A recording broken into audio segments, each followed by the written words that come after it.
Welcome to the latest episode of Five on the Floor on the Five Reasons Sports Network. Thanks for joining us on your favorite podcast app. We're on Podbean, Spotify, Google Podcasts, Apple Podcasts. We're also on Dash Radio on their Nothing But Net channel every single weeknight at 7 p.m. Also, check out Five Reasons YouTube. Post up 5 hours after the Heat game ends, before Floor, an hour before the Heat game begins, and plenty of content throughout the day and throughout the week. So make sure you hit the subscribe button and also the like button. We appreciate that. And spell out fivereasonsports.com for the latest content on all the South Florida teams without a paywall for the latest takeaways from Brady Hawk, Hussam Patel, Alex Baumgartner, Austin Robillard, and others. Also, check out the great sponsors of the Five Reasons Sports Network. We mention this one every night. This is the official sponsor of the Five Reasons Sports Network. From a fantasy perspective, it's prizepicks.com. You can download the app at Google, the Google Play Store, also on the Apple Podcast. Excuse me. It's been a long night, but a good night. Also on the App Store if you're an iPhone person. And again, it is free, but if you use the code FIVE, your deposit up to $100 will be matched dollar for dollar. You don't need to use it all at once. You can play any of the sports. Of course, we play the NBA here, and we do prize picks on 5 before all the Heat games to tell you what to play. You shouldn't have gone over on the Tyler Hero threes tonight. I apologize for that one, but go to Prize Picks, use that code FIVE, get your initial deposit matched up to $100. That's a special promo through our network. And now tonight's bewildered, remarkable, amazing, what the hell did they just do episode. Down the bitch gang. Yeah. 5 on the floor, ride for my dogs. Where here's the thing, you can check the score. Hustle hard, couple scars, wearing bubble frauds. Just like Butler said, you in trouble, y'all. Kept the floor playing, got it all banned. Y'all seen the block, stop with one hand. And Pat we trust, it's power, have the guts. We're here to bring the heat, y'all can hang it up. Welcome to Five on the Floor, a daily insider show on the Miami Heat and the NBA, featuring Ethan Skolnick, Greg Sylvander, and Alex Toledo, plus others from the Five Reasons Sports Network. All right, Ethan Skolnick back on 5 on the Floor. Here's tonight's floor plan. I got Brady Hawk. You can follow him at Brady Hawk 305. You've got Greg Sylvander will be joining in a minute. You can follow him at Greg Sylvander. The Miami Heat, with really a defining win for this group. That's how I look at this. 109-103. They get off to a 26-point lead in this game. And when you talk about holding on for dear life, this was the absolute definition of it. They gave up some of that lead before the end of the first half with Boston going on a 10-0 run. Then they lose Jimmy Butler at halftime with knee inflammation. I'll give you more on that as we go forward. Marcus Smart pulls a Paul Pierce without the wheelchair. Jason Tatum with some remarkable return. The crowd goes crazy. Miami can't buy a bucket for most of the fourth quarter. After in the third, they kind of is like every time they needed something, somebody gave them something. But they had 6 points through the first 9 minutes or 8 or 9 minutes of the fourth quarter. But they close it out. A big Kyle Lowry steal. Victor Oladipo's defense, which is going to get a lot of love from us tonight. And Bam Adebayo, you talk about a response. Greg Sylvander said it. He heard the noise. He made some noise. One of the best performances of Bam's career under the circumstances without Jimmy Butler, considering all of the criticism that I think he was rightfully taking through the first couple games of this series in terms of his offense. He put the Heat on his back tonight. He did what a max player does on the offensive end, not just the defensive end. I mean, this was, and I'll go to you first, Greg, because I know the words you're going to use. I mean, you talk about a gut check. This win was a gut check. Like it's a defining win for this particular team. And I'm just thinking about PJ Tucker's performance tonight and Victor. I mean, the job that he did, it's going to get overlooked because what he ended up with, like 5 points. We're going to talk Bam, but it was really remarkable, honestly, what they did tonight. I said it on Twitter and I'm going to reiterate it here. One of the most gritty, grinded out, absolute playoff road victories. Like for them to go into that building and to get up big, and then for the Celtics to start to chip away at it, get it down to 15 at the half. Then there's no Jimmy in the second half. Like that's worst case scenario when you think about the way that this offense has been operating. No Jimmy Butler for an entire second half. Bam Adebayo steps up. you see these performances, Victor Oladipo, 4 steals, and it was more than just the steals. There were so many other things he did well. Kyle Lowry was the stabilizing presence. Again, PJ Tucker, I mean, he's just every time I think I could love him more in terms of being a Miami Heat player, he shows more of it. To me, this is so huge because it actually, in a weird way, can kind of reinforce to these guys that they have the ability to step up when Jimmy is not there. So Chris Haynes reported, and I know, Ethan, you were mentioning this on our Off the Floor feed as well, that it doesn't appear that Jimmy Butler's injury is serious and that he should be able to play. He doesn't expect to miss any games. So for me, like, for them to gut out this victory, no Jimmy in the second half, it's just absolutely huge for this series. It's a total game changer. Let me give you an update on that before Brady breaks some of this down. I talked to 2 sources about Jimmy. This, of course, is the same knee that he's had trouble with during the playoffs and actually during part of the season, although it wasn't widely reported. I've reported on 5 on the Floor and Off the Floor that he probably will need off-season surgery on this knee. Jimmy doesn't like to talk about injuries, but I would anticipate we're going to get a press release at some point saying that he got this thing cleaned out sometime, before he heads off to France or wherever he goes in the off season. It's inflammation, just like it was the last time. It swells on him. The next 24 hours will be critical to see if he can play in game 4, but winning this game may change the equation. They went up to Boston and they did what they had to do. They got one, and they got one without Jimmy for the second half. And we really should devote the entire second half of the episode to Bam. So I want to cover some other guys here first. Victor Oladipo started in his place in the second half. We've talked about him earning the minimum contract at various times, right? But no time like tonight. Okay. And I mean, to me, that's a player that somebody pays just for that defense, like with nothing offensively. And it speaks to the sacrifices he's made. And, we had questions about him as whether he'd be a team guy with this group. There had been some questions in Indiana and other places about that, whether he was serious about fitting in. He literally did not look for his shot unless they absolutely needed it. He just defended his ass off tonight.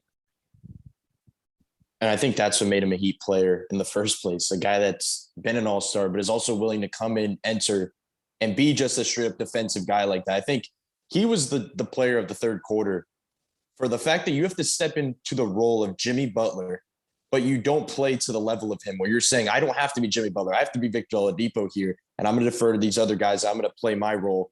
There was a time at the end of the third quarter where I was like, he's been the best player in this third quarter, and he hasn't even been good offensively. Like, he was kind of just standing in the corner, watching a little bit, moving around, but was that good defensively that Jaylen Brown had a really good game in this game. Like, he ended up with 40 points on 14 of 20 shooting. But he also had 7 turnovers, and I can guarantee probably 4 of those were Victor Oladipo. Like, he was bothering him in that second half. Like, it's one of those things where we look back to what PJ Tucker did to Kevin Durant, like when he was with Milwaukee, and they say, yeah, he got that number at the end, but he had to earn it. Like, he had to get to that point because he made it difficult. That's what Victor Oladipo did to Jaylen Brown in this game. So talk about earning a minimum. Like, this game alone definitely does that. 4 steals in that type of 20-minute span where you can kind of dominate. And we always talk about him being an on-ball threat. Like, the off-ball stuff he was doing in this game was incredible. Just denying the loose ball stuff. Like, that was kind of just going around for everybody. I think this was just a huge – we're going to talk about Bam, like you said, and we're going to probably talk about Kyle Lowry. But what a game for role players. And I think that's what makes this stuff to talk about gritty. I said before this game, I think minutes should go up, which it did for Bam. Bam played 42 minutes. But they kind of went another direction where they used basically every card they had on this roster, except probably Udonis Haslem and Haywood Highsmith. Like, they went down the line and said, we're going to try to utilize whatever we have down this roster. And I want to say, because I'm sure he's not going to get a full segment here, so I just want to throw this in. Max Strus, like, he deserves some real love from this game. 16 points, doesn't really say it, but there was one part of this game where Miami's just holding on in the fourth quarter to hold on to this lead. It's a 4-point game. Jaylen Brown hits a 3. The place goes crazy. Now it's a 1-point game. And I feel like everybody just generally said, okay, that was the shift. Like, they held on for so long, but now you don't have Jimmy Butler. They don't have offense going. What do?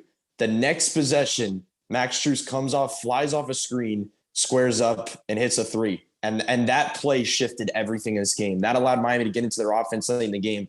If Max Strus doesn't hit that shot, I just don't think they win this game. Ends 4 of 7 from 3. So just the role players in general. And then you mentioned PJ Tucker, what he was able to do defensively. Like, he did basically the opposite of what Oladipo did. Like, Oladipo was containing, swiping.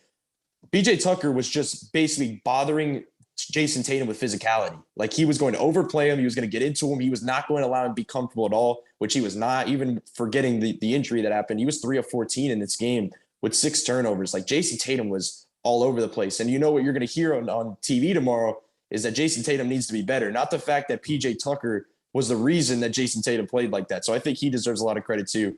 But it's just, that speaks to what this team is. They've been a team that relies on depth, relies on a bunch of guys. And for them to plug guys in and just move these roles around and these guys step up, that just kind of speaks to it in the Eastern Conference Finals. And Greg, that's why the national media doesn't understand this team, that's why you have at halftime, basically all three on the halftime crew are saying, if the Celtics do this, if they do this, and the 10-0 run in the end of the first half. And I know it gets irritating for me to keep talking about this, but this is kind of what Mark Jones was talking about a little bit when he was on with us, but it's also just why this team is so hard to define. People would look at Victor Oladipo's box score tonight, seriously, and say, like, you're casuals, right? And say, he didn't do anything. He didn't do anything. Like, where's Vic from Indiana, right? They don't win the game without Vic. They don't win the game without Max's. I thought the Max 3, and then obviously the Bam, the Lowry steal was critical. The Max 3 is what kept the thing from going completely the other direction. I think without Strus making that 3, they lose by 10, honestly, because the way that the momentum was building in that case, and Miami couldn't find anybody to get a shot off. If he doesn't make that shot, they lose by 10. But beyond that, then you have the Bam shot. Okay. And I want to save this because I feel like he deserves his entire segment here, but just his desire to take that shot, make or miss, his desire to take that shot. And I think what it speaks to, Greg, is what we talk. It's not just that we have enough or all the rest of that, but it is, we have seen this repeatedly this season. When somebody is out, somebody else assumes the role. Brady's talked about this. When Lowry was out, Gabe did the Lowry things. Earlier in the season, when Robinson was struggling, Strus would fill in for him. We've seen Oladipo fill in for Butler and do certain things. But tonight it was Bam filling the Jimmy Butler, I'm going to put you on my back role. And these are different roles, and you need people to fill them. And then PJ throughout. Before we get to Bam, though, give me something else. Give me something other than Bam, because I just want to go all Bam in the second half of this episode. I mean, I think that the one other thing to take from this is that when you look at what Boston did, they really started to trim down and only play basically 5 guys. Peyton Pritchard, for as much as he was successful in Miami, et cetera, like they abandoned the Daniel Tice thing. And they went with those guys. I'm interested to see how they bounce back. Banged up. Jason Tatum got banged up. Marcus Smart banged up. Them guys running into the tunnel like they're hurt and then running back out later to the standing ovations just made me want to throw up. This is the thing for me. Kyle came back tonight and he was effective. 6 assists, only 2 turnovers, 4 steals. Hit a couple of threes, was able to play 29 minutes, did not appear to be a defensive liability. It's really good to see Kyle Lowry in that form, because if Jimmy can come back and play, and they've already got the one. So like, this is a really important piece to this. They got up to Boston. They got this victory. Now game 4 is really like a gravy type game, and they can get greedy with it. But I just feel like this was the game that they, considering they got up, what was it? 25 or whatever the crazy score 26, was. 26. They had to get this one. This would have been so deflating. So for me, before we pivot completely to Bam, the big thing is just how monumental the victory really is in this series. And the smile on Pat Riley's face that was starting to creep up, but he wouldn't let it get there in that building. I mean, I know that's not the building that he was in for a lot of his grand moments, right? It's the other one down the street that was there before, but with a real parquet. But there's been some moments in that building too. And I got to think for him, like the guys who did it for them tonight, like just think about that. The guys who did it tonight, okay, Bam Adebayo, picked out, back end of the lottery. PJ Tucker acquired this offseason, sort of a quintessential Heat player, and the flyer he took on Victor Oladipo for a minimum contract, and for them to gut this thing out, again, like I said, it's a remarkable win. All right, we're going to talk more about Bam here in a second. Before we do, Brady's appearances here on 5 on the Floor brought to you by our friend Eric Rubenstein. You can find him at Ask About Me, I Got You on Instagram. I always say this is the most entertaining Instagram account that any personal injury attorney will ever have. More importantly, in addition to being a huge Heat fan, he also is just really great at his job. So check out Eric. He can handle everything from car accidents to slip and falls to medical malpractice for you. He's got all the details. If you follow him at Ask About Me, I Got You. He's got great advice on there for you, even if you're not hiring an attorney right now, just something you might want to put in your back pocket. But you can find him at 954-829-ERIC. That's 954-829-ERIC, E-R-I-C. Again, or on Instagram at Ask About Me, I Got You. Help is on the way, okay? If you need some money from an accident, he's the guy who can do it for you. He's got a great team behind him as well. And you can talk some Heat basketball while you're waiting in the courtroom also. So reach out to Eric again. It's 954-829-ERIC. If we're going to talk about a guy and we're going to nitpick, right? We're going to nitpick. And we just did an episode where essentially I threw out the comparison. Is Bam Adebayo Draymond Green? 10 years younger and not a bad thing to be. And we all agree that Draymond Green's a max player in his current role. He's a star in his role. If that's all Bam becomes, then are you okay with that as a max guy? And I think we all said, I think the three of us and Alex, we all said yes. We said yes. But this is the tease. like tonight, this is the tease. It's in there. And it's just like, it's almost like, if you're Bam, do you do that tonight? Because then everybody's going to expect it the next time. But he had 6 shot attempts in the first 5 minutes. How many did he have in the last game? 6, right? Yep. Total? Tonight was his career high in field goal attempts, postseason or otherwise, per Cooper Moorhead on the timeline. And it's not just because Jimmy was out. That's the thing. The first half of this game, the most aggressive guy on the floor for the Miami Heat was Bam Adebayo. But then you needed something else at the end of the game, and then he gives you that jump shot from about 13, 14 feet from the wing and basically closes the deal tonight. I'm going to go to you first, Brady, because we have talked about how do you get him more involved, right? And whether it's scheme, whether it's attitude on his part, whether it's rotation and players on the floor, it felt like it was all of it tonight. And I think it started with Kyle Lowry, but you also mentioned, and I know we're not going to speak real highly of Tyler Hero tonight, because that was a dog performance tonight. There's no way around it. Okay. He did not step up. He looks lost. I don't know if he's injured because I'm not making excuses, but at the end of the game, he had a wrap there. So we'll see what comes out there, but he did not close this game. And I tweeted in the third quarter that I don't think he should close this game, right? When Marcus Smart went over him for an offensive rebound and he couldn't get anything going offensively. But also they did, as you mentioned, match some of the Hero Bam minutes tonight to get Bam a little bit more comfortable. So I guess, was it all of it?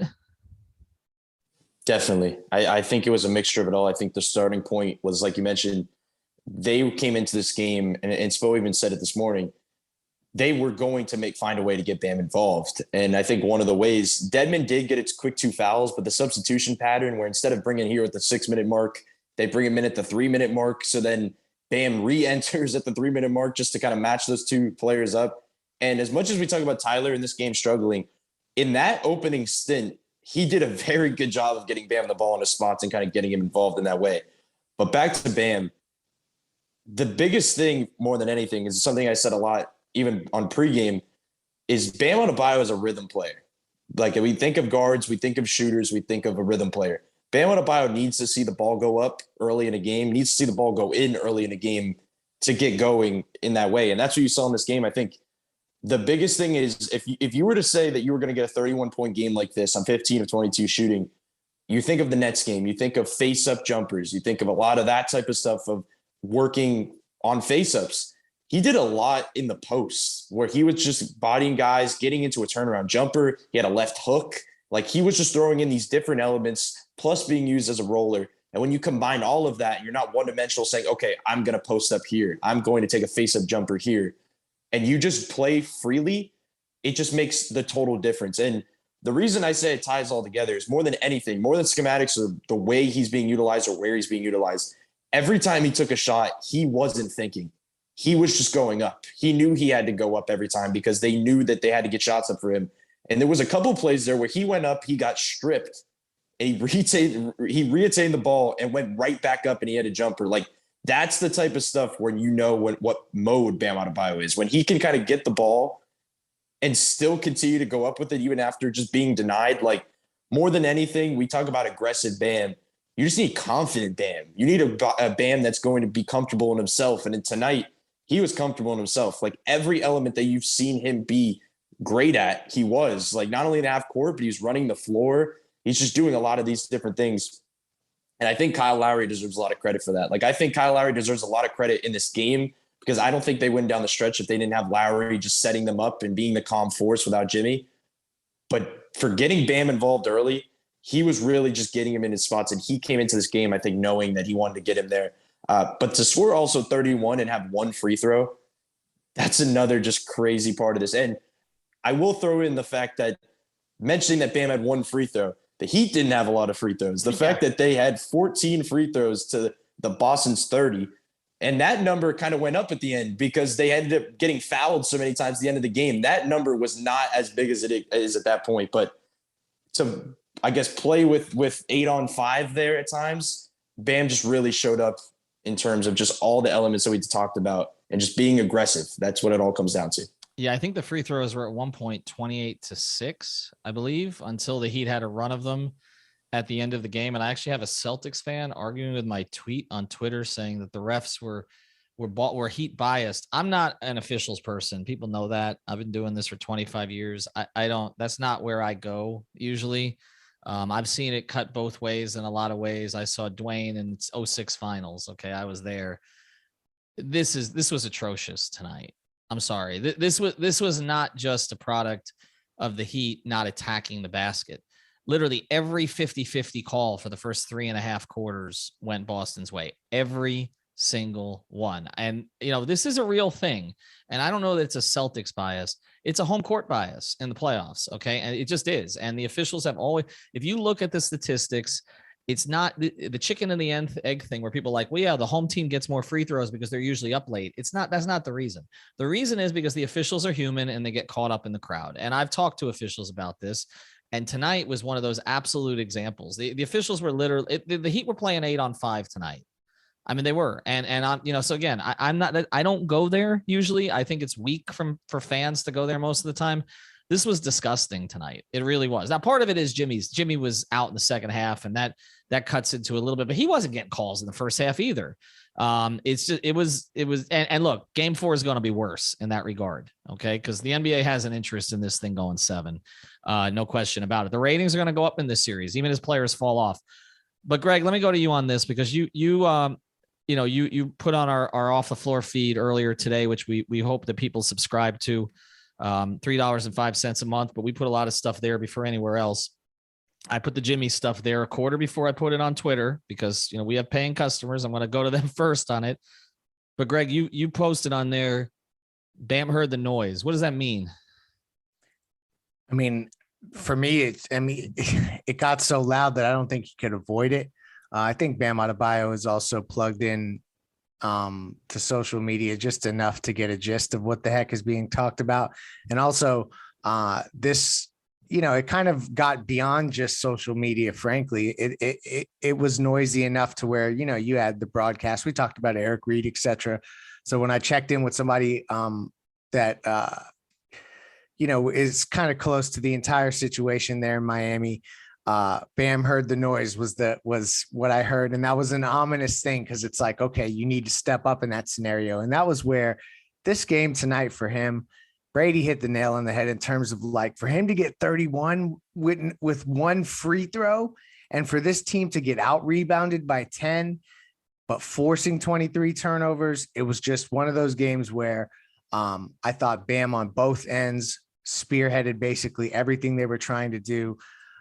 It was one of the most impressive games from him in the playoffs. And to your point, as we cycle all the way back to the beginning here, with the context going into the second half with no Jimmy Butler, and that Celtics team they were taking shots and getting back in the game. And every time, even when they were down 12 or they would cut it to 10, the fans were acting like they just took the lead. It was crazy. Like there was a crazy atmosphere there. The Heat held them off, and it was Bam Adebayo leading the way. It's nice to see him answer that calling after it was so apparent that they needed it. Like, that's a really positive development for this organization.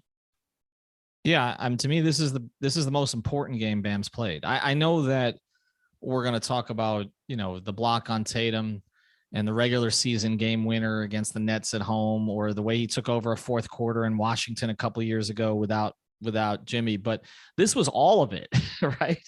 This was the noise. Okay. This was the road crowd. So it's not at home against the Nets in a regular season game. This was the postseason. And this was without Jimmy Butler in the second half. It was literally all of it. And he didn't fold. And this characterization that we have of him, that he may not be as alpha as some of the other guys on this team, this was the alpha performance. Jimmy, Eric Spoelstra said it afterwards. He said, because if I'm following Alex's feed here, so I apologize if I'm a little bit slow, but he basically said he did the Jimmy thing. He did his version of what Jimmy does in terms of do what's necessary to win the game. So it's just, it really is. I mean, he deserves all the flowers for what he did tonight. He also had 2 huge blocks in the second half and was still doing all that stuff defensively. Like, if he's on another team, this would be the type of performance they would break into programming to talk about. Okay. And instead, of course, everybody's saying that the post game is all about what is exactly, Brady, what you said, what Tatum didn't do, what Miami didn't do. Bill Simmons just tweeted, and I just went back at him. I mean, not that he'll see it, but he just went back at him. His tweet was, Miami is smart, turned it into a football game, and it worked. Celts couldn't handle it. I tweeted back, the free throws were 30-14 Boston. That included Miami's late tech free throws and late put away free throws. Bam had 1 free throw. You're not going to escape the narratives here. But the thing is, for everybody, and I saw some Cleveland writers and some LA saying they're tired of the Heat culture stuff. And Greg, I give you a hard time about it. But literally, this win embodied it, like all of it, like every part of this. This is not a game they should have won. It's just not. It's on the context of it. It's just not a game that they should have won. Okay, and we can talk about how bad Marcus Smart's injury looked, but Marcus Smart was doing. He was doing cartwheels after he came back. Okay, I mean he literally was. He had it. What's Dwayne's old move? The the not the crossover. The you know what I'm talking about. Euro step. Yes.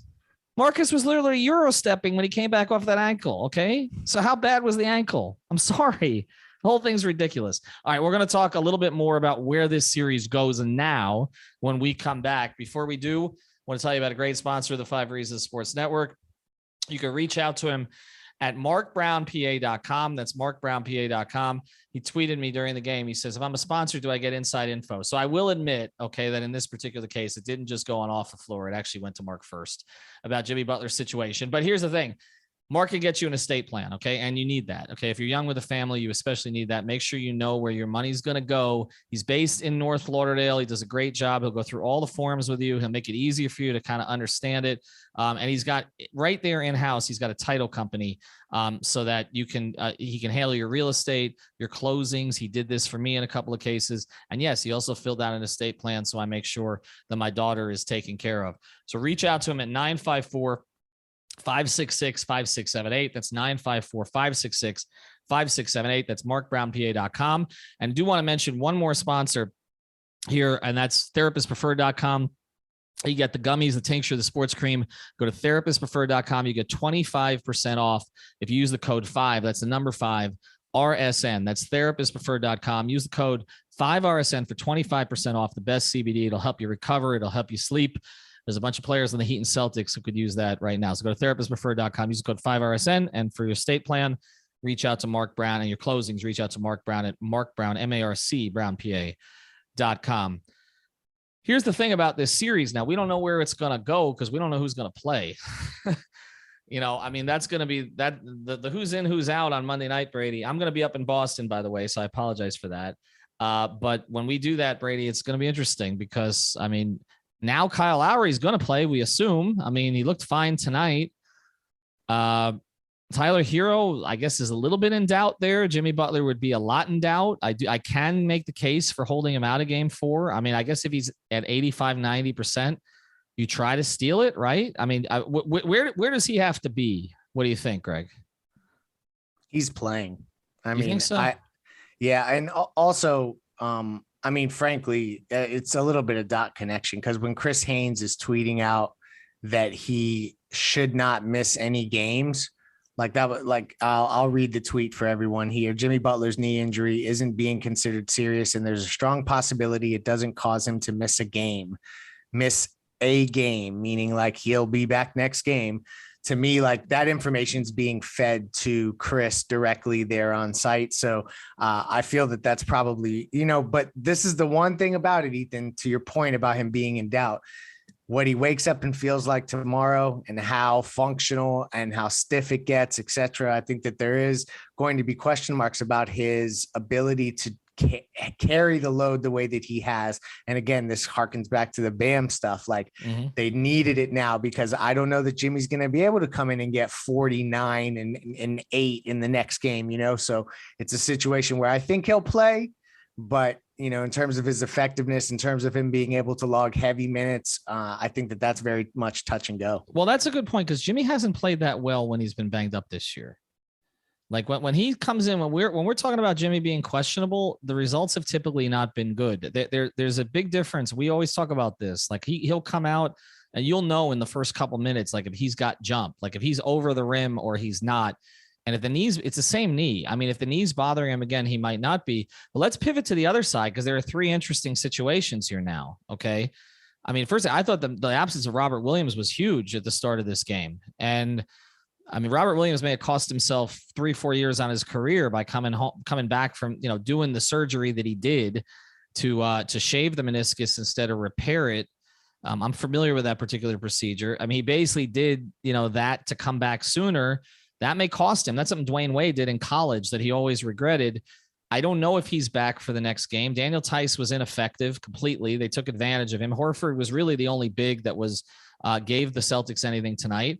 I mean, Smart, for all the theatrics, and I know it looked bad, but I felt bad about it on our thread. I said, with Smart, you never know. And then he was back 3 minutes later. There's always theatrics with him on this stuff, but that may swell. I mean, he may not be able to play. We'll see. Okay. And he did miss a game in this series with injuries. And then Tatum situation. I mean, the shoulder, who knows how that's going to feel in a couple of days. Those 3 things could affect it considerably. So, I mean, Brady, there's no sure thing on the other, and they're not as deep as the Heat. So there's no sure things over there either. No, definitely not. Even looking tonight, you talk about not being deep. Miami was attacking Tice because that was the matchup. Like they were going to go right at him, and they did, and it worked. So what did they do? They played Daniel Tice 11 minutes in the game, and they basically rolled out the same 5 the rest of the time. They gave Derek White and Pritchard 14 and 13 minutes. But other than that, it was the same 5-man group of the front court of Horford, Grant Williams, and Tatum, who played 42, 39, and 41. So they have the opposite approach of Miami when guys go down. Like Miami looks to their 11th and 12th guy when everybody goes down, and the Celtics basically look to their 1st, 2nd, and 3rd and say, you're playing 7 more minutes than you already were probably.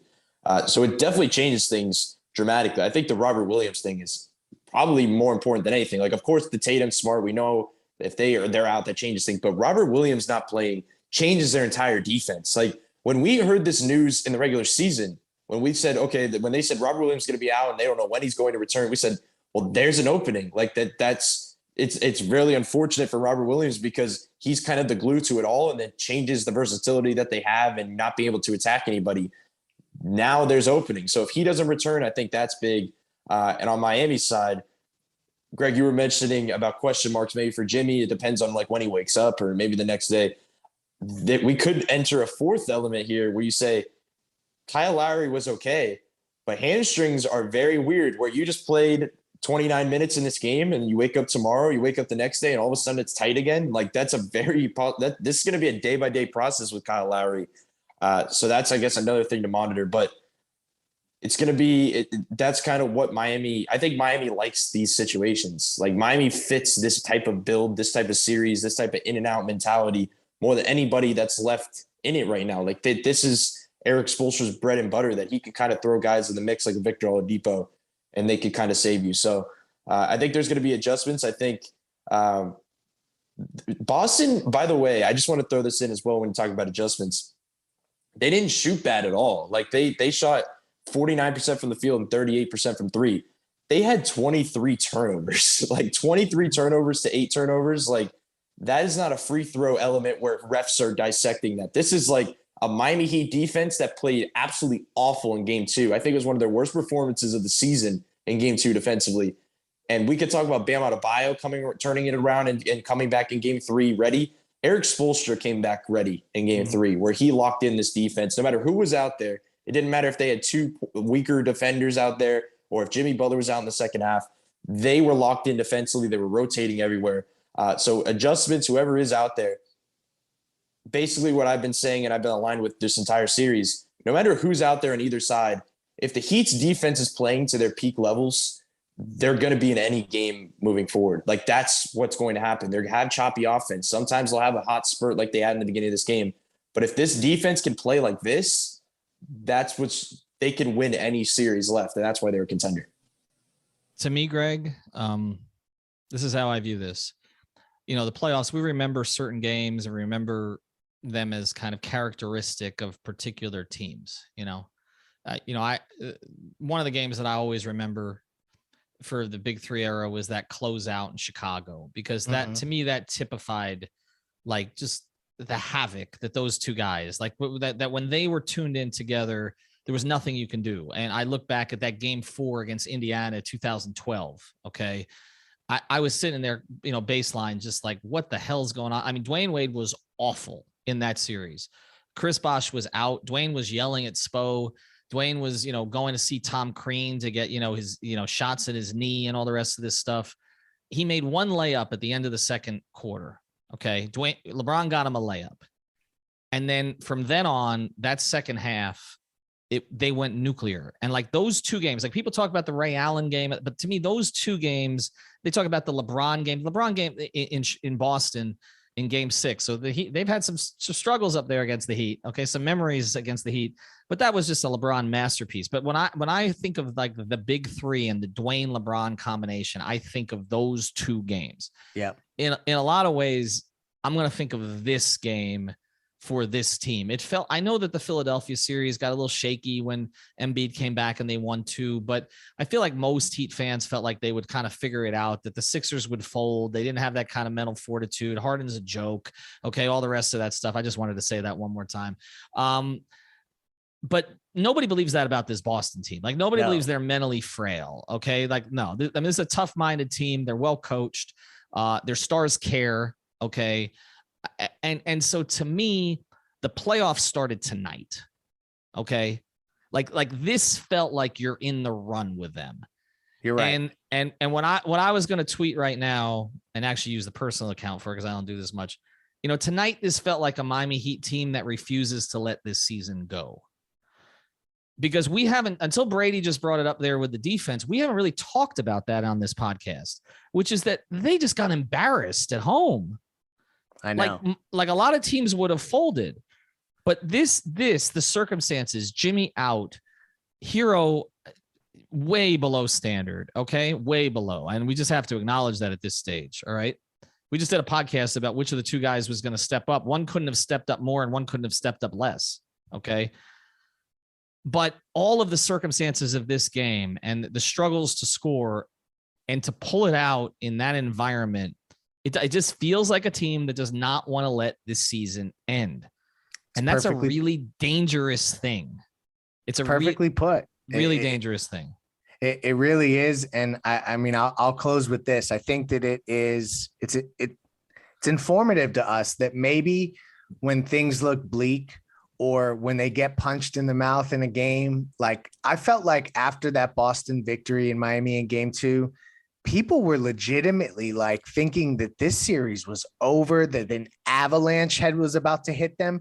And the more you think about it, like this team just got, it went to 7 with Milwaukee and lost games. When they played Brooklyn, I mean, there was some hotly contested stuff going on. So like they are beatable, and then the Heat go in there and do that. You're totally right. It's absolutely a signature victory for this particular group in the Eastern Conference Finals. They claim back home court, which I think is another huge element of this. And to your point, they're not going to be denied. They may end up getting beaten by a team that just can't miss, or they'll have a team that just is overmatched from a talent perspective at some point. You never know how that goes. But for now, let's all react less game over game. Like this is some team that's just all of a sudden going to shrink. And this is not that type of group. This is a resilient team. And like, I think we should just be mindful of that go forward, because damn, like how many Heat teams have been this resilient? Not many. It's felt like some of those, Timmy Zoe teams when they would figure out a way to grind out games on the road. We forget the Knicks series. We'll put those away, but there were except in a bigger game, because in a bigger game. And this makes you feel that if this team does get down 3-2 in this series or in a final series, that it's not over. And with a lot of teams, it's over. That series in Golden State and Dallas right now, that looks over to me. It looks to me like Dallas has kind of figured out this is as far as we can go. I don't think this Heat team believes that. I think they think they're going to win a title. And in a lot of ways tonight, they embodied Jimmy in the second half. And, we talked about, is Jimmy going to get help? And then Jimmy, had to help himself to the locker room, and there was help everywhere. So tremendous performance for the Miami Heat. Thanks to our sponsors, Eric Rubenstein, 954-829-ERIC, prizepicks.com, or just download the app. Use the code 5 FIVE, therapistpreferred.com. Use the code 5 RSN. That's number 5 RSN. And I can't remember the other spot. Oh, Mark Brown, markbrownpa.com. Thanks to Mark. And yes, Mark, for your sponsorship, you get the information first. Anybody else wants to sponsor, I'll put you right in line behind Mark. Have a good night, everybody. Thank you for listening to the 5 on the Floor on the 5 Regional Sports Network.